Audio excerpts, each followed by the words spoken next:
Muy buenos días, amados hermanos. Siempre es un privilegio estar aquí para traer algunos pensamientos que el Señor ha puesto en nosotros para compartir. Estamos en septiembre, que es considerado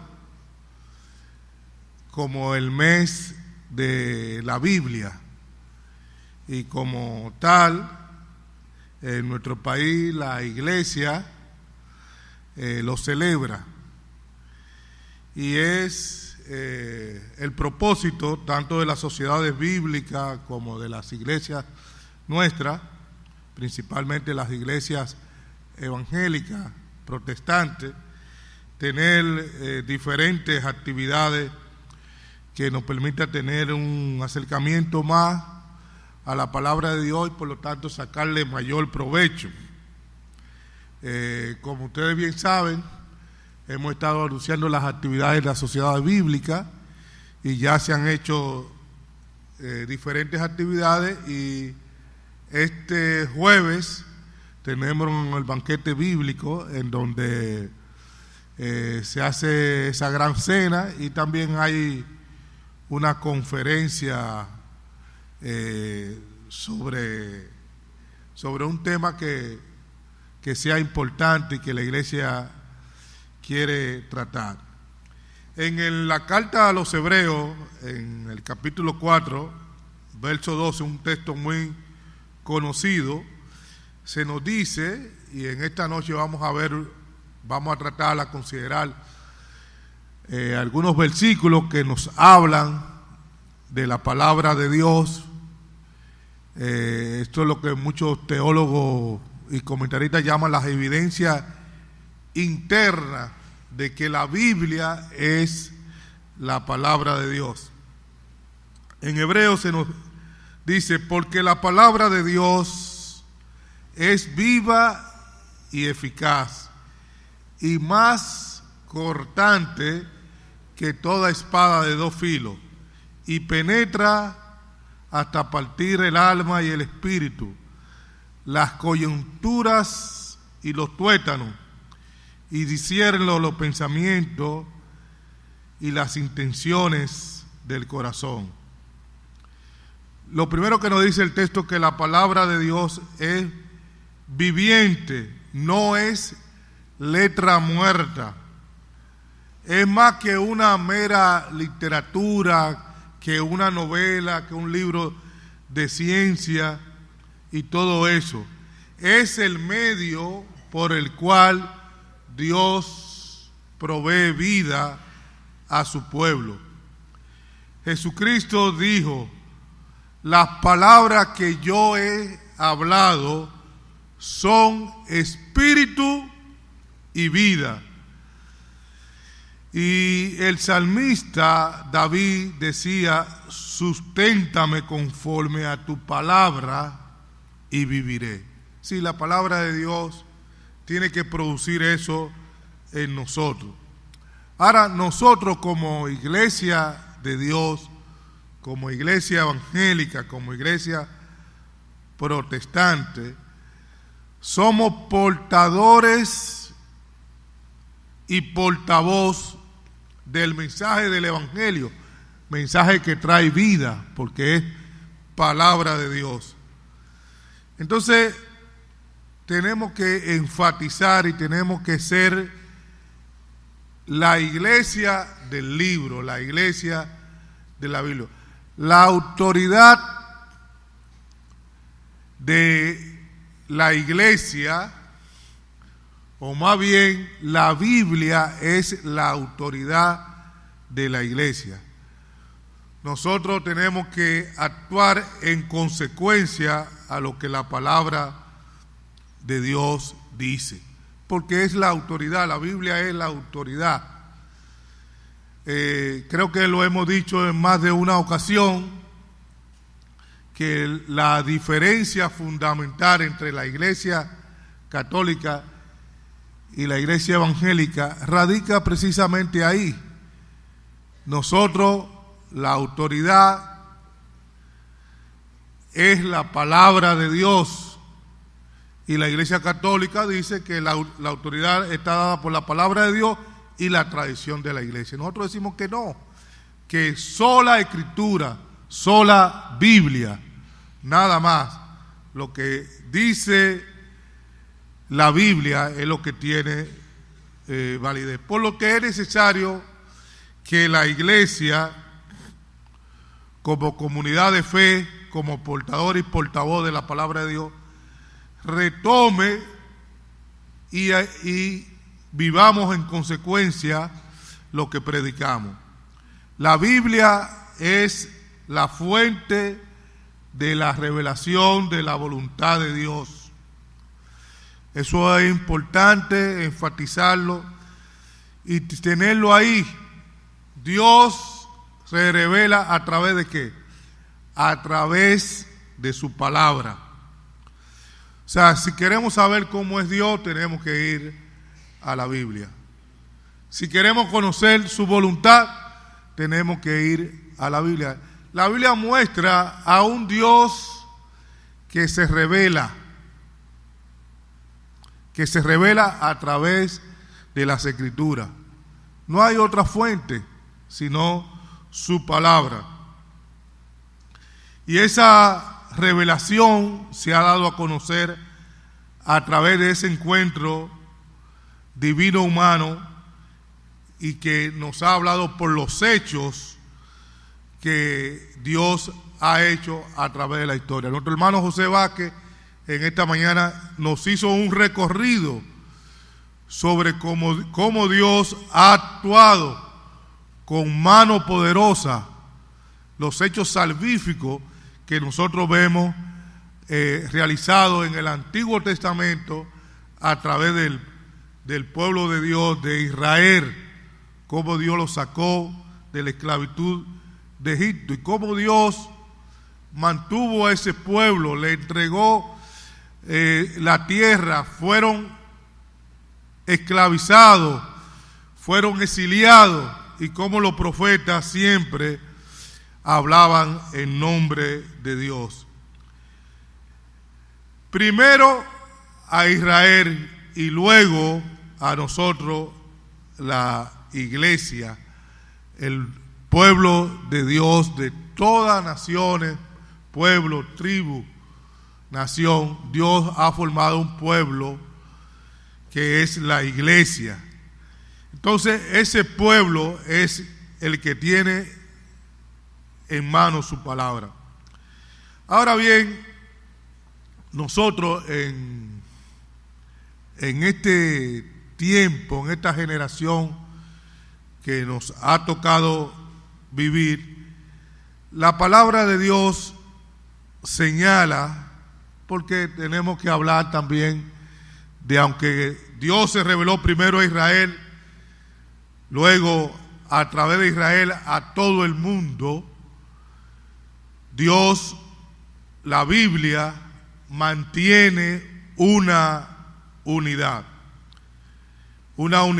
de propósito.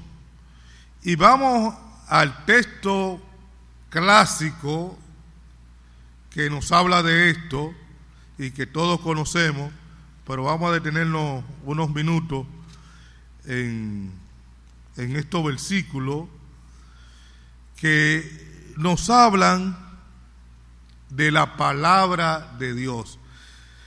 Me estoy refiriendo a 2 de Timoteo, capítulo 3, los versos 14 al 17. 2 de Timoteo, capítulo 3, los versos 14 al 17.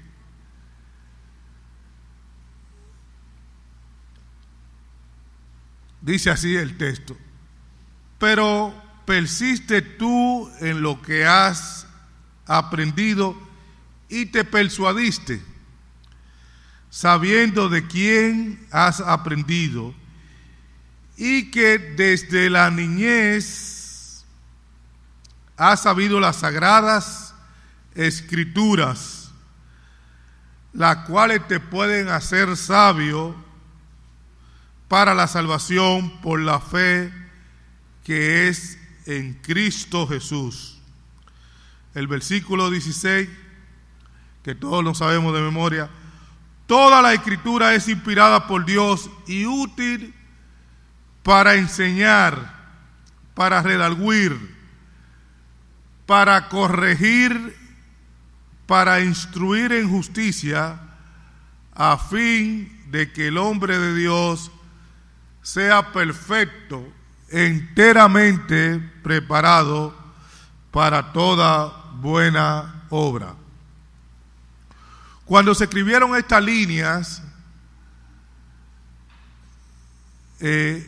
no existía el Nuevo Testamento como tal. Simplemente estaba el Antiguo Testamento como palabra de Dios, y ya estaban circulando cartas del mismo apóstol Pablo y de los apóstoles que eran consideradas como palabra de Dios, pero eran básicamente el Antiguo Testamento. Entonces, por lo tanto, que nosotros no debemos descuidar el estudio del Antiguo Testamento. Y el apóstol Pablo nos dice en Corintios que estas cosas se han escrito como enseñanza para que lo que ellos hicieron, el comportamiento que tuvieron el pueblo de Israel, nosotros no lo repliquemos, sino que obedezcamos al Señor. En los primeros versos de segunda de Timoteo, nos habla, el apóstol le recuerda a Timoteo de la fe que él tenía, no fingida, y de cómo esa fe había habitado tanto en su madre como en su abuela Loida, y cómo se mantenía en él. El ánimo que tenemos que tener para cumplir la encomienda que el Señor nos ha dado. Estos textos nos hablan también de la inspiración que nosotros que vemos en la Sagrada Escritura. ¿Qué tiene que ver? ¿Qué significa que el texto bíblico es inspirado? La inspiración tiene que ver con la enseñanza que Dios impartió a sus autores sin anular su propia individualidad. Es decir, que su estilo literario, sus condiciones de escritores no fueron abolidas, sino que Dios puso en ellos el pensamiento que quería. Dios transmitió su pensamiento que Él quería que los hombres tuvieran. Al ser inspirada la palabra de Dios, quiere decir que es inerrante, es decir, que no contiene errores. Esto es importante enfatizarlo.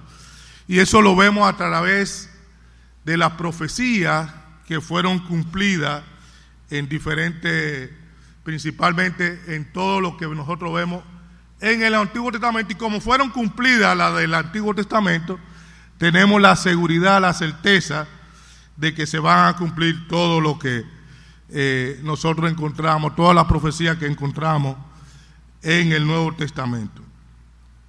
Ahora bien, la inspiración de la Biblia de una manera interna lo vemos en todos los profetas. ¿Qué decían los profetas? Vino a mí palabra de Jehová, así ha dicho Jehová. Y en el Nuevo Testamento también encontramos la misma tónica. ¿Qué decía el apóstol Pablo en muchos de esos textos? Porque lo que yo recibí del Señor, esto mando. Ahora bien, el texto no solamente nos habla de la inspiración, ¿no? También nos habla de un tema que es central y que es importante que nosotros mantengamos. ¿Cuál es el propósito de la Biblia?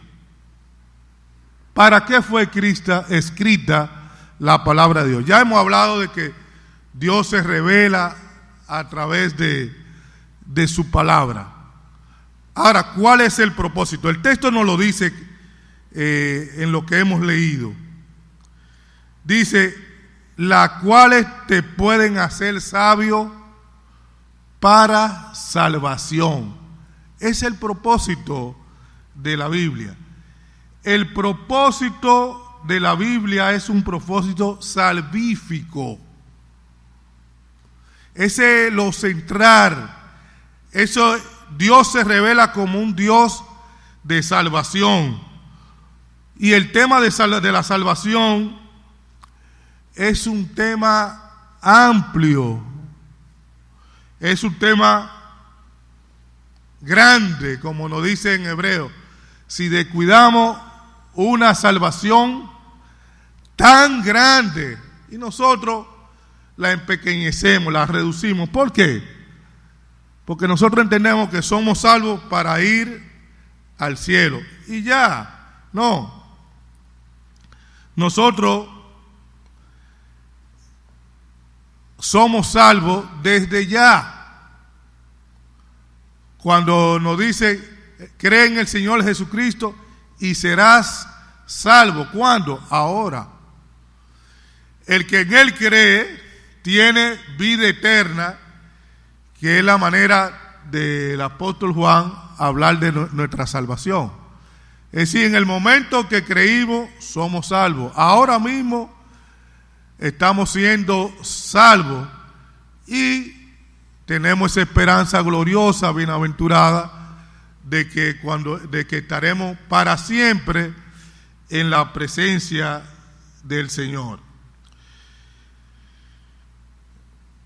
Al decir también que el propósito de la Biblia, el propósito central es la salvación, también estamos diciendo que la Biblia es un libro de salvación. Por lo tanto, no es un libro de ciencia, aunque sí encontramos mucha ciencia, arqueología, muchos lo han usado arqueólogos y han hecho grandes descubrimientos que ya la Biblia lo dice. También tampoco es un tratado de filosofía.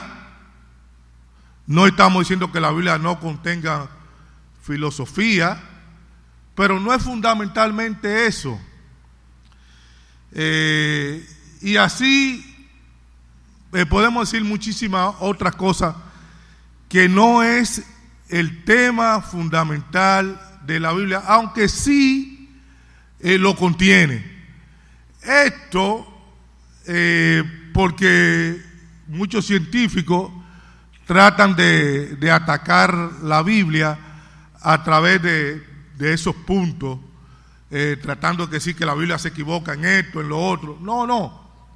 Tenemos que ir a lo que es lo fundamental de la Biblia, a lo que es el propósito de Dios dado a los hombres para que nosotros a través de la Biblia. Entonces, el propósito de la Biblia, aquí el texto también nos habla, en el versículo 17, el propósito de la Biblia es morar. Dice, a fin de que el hombre de Dios sea perfecto. Y esto perfecto aquí quiere decir cabal, completo, íntegro. Eso es lo que quiere decir el texto. Enteramente preparado para toda buena obra. Ese es el propósito de la Biblia. La Biblia, el mensaje de la Biblia entonces es un mensaje de salvación. En cuanto al concepto de la Biblia, procede del griego biblión, Muchos hablan de Biblos, un paisito de Asia Menor, y es una colección, como todos conocemos, de 66 libros, 2 grandes secciones, Antiguo y Nuevo Testamento. El Antiguo Testamento tiene 39 libros, y el primer libro, Génesis, fue escrito 1500 años antes de Cristo. Y el último libro, Malaquías, del Antiguo Testamento, fue escrito por el año 400 antes de Cristo. Recuerden que la Biblia católica, aparte de los 39 libros del Antiguo Testamento, también considera o tiene unos libros que son apócrifos, algunos 7 libros. Esos libros son interesantes, pero no pueden ser considerados o no son considerados sagrados. ¿Cuál es la diferencia? Bueno, es que el libro sagrado es inspirado. El libro sagrado es palabra de Dios. Entonces, tiene una prerrogativa que los otros libros no lo tienen. Ahora, son importantes. Por ejemplo, nosotros estamos estudiando el libro de Daniel los miércoles. Y el libro de Daniel habla mucho de, principalmente las 70, la profecía de las 70 semanas, habla mucho de todo ese periodo del Mesías y antes del Mesías. Y también nos habla sobre muchos puntos sobre los imperios que iban a suceder en toda la historia antigua. Y el libro de los Macabeos, primero y segundo, son libros históricos, nos dan mucha luz sobre ese punto, pero no son libros sagrados.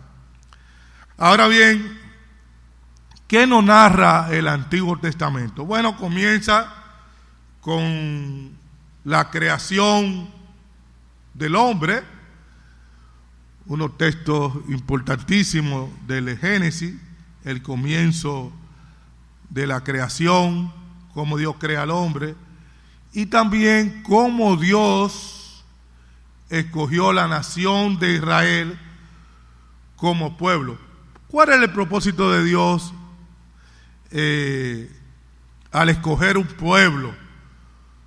Como encontramos en muchas citas de Pentateuco, los primeros 5 libros de la Biblia, de cómo Dios escogió ese pueblo. Bueno, Dios escogió a este pueblo para, a través de ese pueblo, darse a conocer a todas las demás naciones. Y presenta esa relación que Dios tiene con ese pueblo. Y muestra también el interés de Dios por la salvación de toda la raza humana. Dice en ese pacto que Dios hace con Abraham: en ti bendeciré a toda la nación de la tierra. El Nuevo Testamento nos narra la muerte, resurrección de nuestro Señor y Salvador Jesucristo. El libro de Mateo, el Evangelio, se escribe alrededor de los años 55 y 65 de Cristo, y el Apocalipsis ya en la década, a mediados de la década de los 90 después de Cristo, 95 o 96. Mientras el Antiguo Testamento nos narra las expectativas, la profecía de que vendría el Señor, el Nuevo Testamento nos dice que estas profecías se cumplieron en la persona de nuestro Señor y Salvador Jesucristo.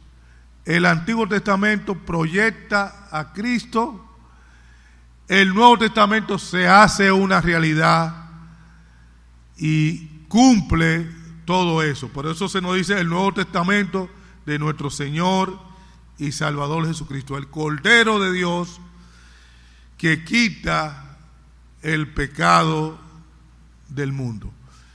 Antiguo, profecía, expectativa de que vendría el Mesías. El nuevo, el cumplimiento de esa profecía. Por lo tanto, toda la Biblia apunta hacia quién? Hacia Cristo. Se profetizaba en el Antiguo Testamento, haya su fiel cumplimiento en el Nuevo. Entonces la Biblia entera es un mensaje evangelístico.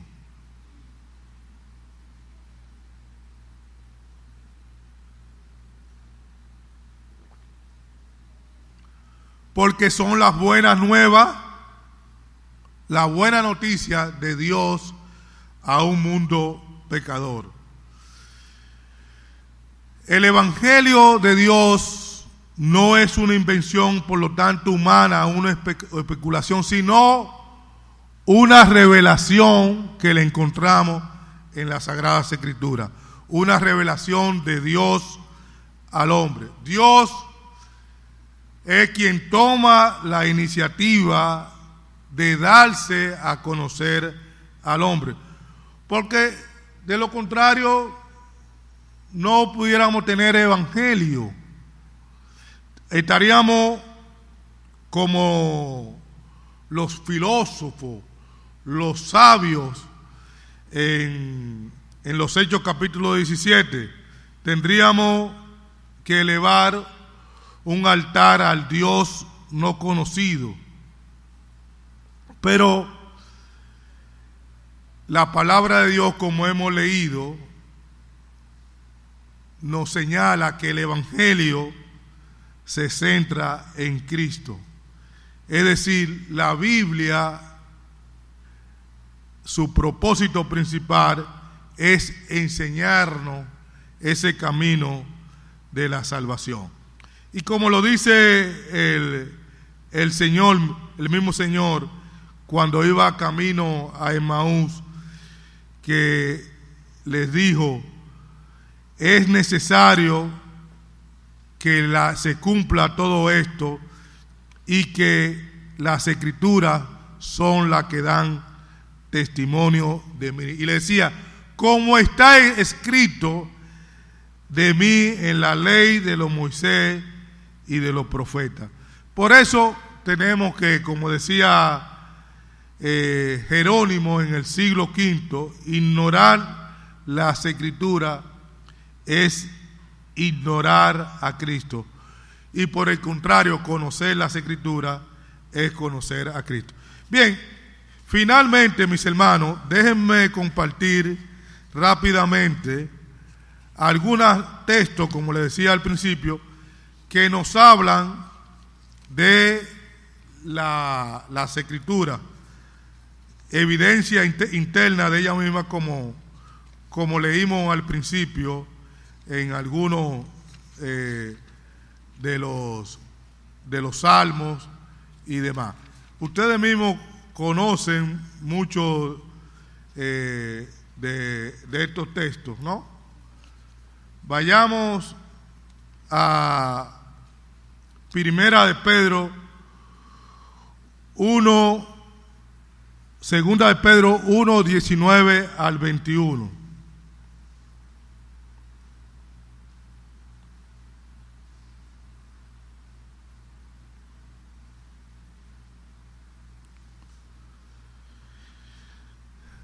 Leemos, y así tenemos la palabra profética más segura, a la cual hacéis bien en prestar atención, como una lámpara que brilla en el hogar oscura hasta que el día despunte y el lucero de la mañana aparezca en vuestros corazones.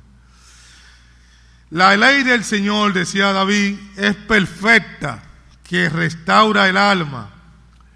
El testimonio del Señor es seguro, que hace sabio al sencillo. Cuánto amo tu ley, todo el día de ella es mi meditación. David pudo decir: cuánto amo tu ley, el consejo de Dios, meditar en su palabra de día y de noche, atesorarla en nuestro corazón. Dice: hace sabio al sencillo. O sea, la palabra de Dios hace sabio al sencillo, la sabiduría que viene de Dios. Siguiendo con Timoteo: pero tú has seguido mi enseñanza, conducta, propósito, fe, amor y perseverancia. Recuerden que decíamos que ya en el tiempo apostólico la palabra, las cartas de los apóstoles que venían circulando por todas las iglesias, era considerada ya palabra de Dios, tenía autoridad de Dios, y por lo tanto el apóstol le podía decir: pero tú has seguido mi enseñanza, esa enseñanza que es producto de la inspiración divina. Y por eso también le decía: predica la palabra, insiste a tiempo y fuera de tiempo, redarguye, reprende, exhorta con mucha paciencia e instrucción.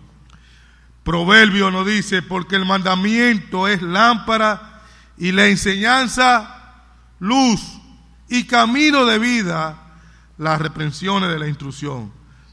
Y el texto que nosotros conocemos del Salmo 119, que es toda un himno a la palabra de Dios, un canto: lámpara es a mi pie tu palabra y lumbrera a mi camino. Y así nosotros podemos encontrar muchos otros textos que de igual manera nos hacen ver la importancia, la trascendencia del texto bíblico. ¿Cómo puede guardar el joven puro su camino? Guardando tu palabra. Que el Señor nos bendiga y que nos ayude a reflexionar sobre estos textos y sobre la importancia de la palabra de Dios para nuestras vidas. Que el Señor nos bendiga.